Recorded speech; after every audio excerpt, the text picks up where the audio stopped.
To break out of prison, the guy taught himself how to be invisible. After 4 failed attempts, he finally nailed it. His method was simple. He took off his shoes so he wouldn't make any noise. He studied the camera and looked for blind spots in the guard's line of sight. One day, when the guard came to check the camera, he found it empty.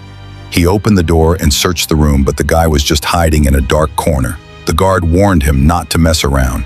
The guy didn't care. Instead, he focused on the prison wall. He found a gap between the wooden boards, climbed up with his bare hands, and grabbed onto the metal bars near the ceiling. The next time the guard came around for a check, the guy was gone again. The frustrated guard burst inside, sure he'd find him in the same corner. But after searching everywhere, he saw no one.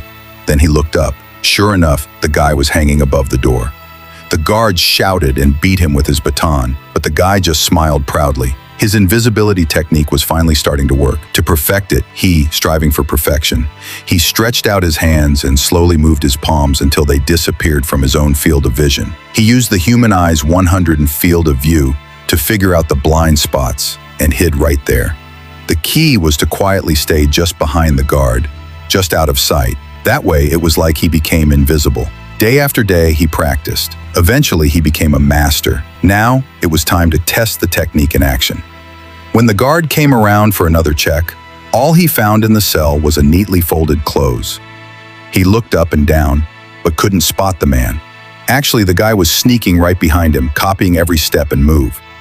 The guard felt something was off, like the man was close by. But no matter how hard he looked, he couldn't see him. Then suddenly, he noticed a faint shadow on the floor. It was the man's silhouette. Panicking, the guard swung his baton, but the man just smiled. He drew an eye on his palm, as if he was looking through the guard's eyes. He wasn't just copying his moves, he was predicting them. He moved in perfect sync, not just with the guard's body, but with his thoughts too. With more training, the man's technique became almost flawless. They couldn't find even a shadow of him in the cell. During the next check, the guard found the cell empty again. Furious, he swore he'd at least beat the guy half to death. But after a thorough search, he still didn't find a trace of him. Suddenly, a hand hit him from behind. The man knocked him down. When the guard tried to get up, the man hit him again and threw him out. The guard was terrified. The man became like a ghost, invisible and untouchable. But just as he was about to make a run for it, they told him he'd served his time and was free to go.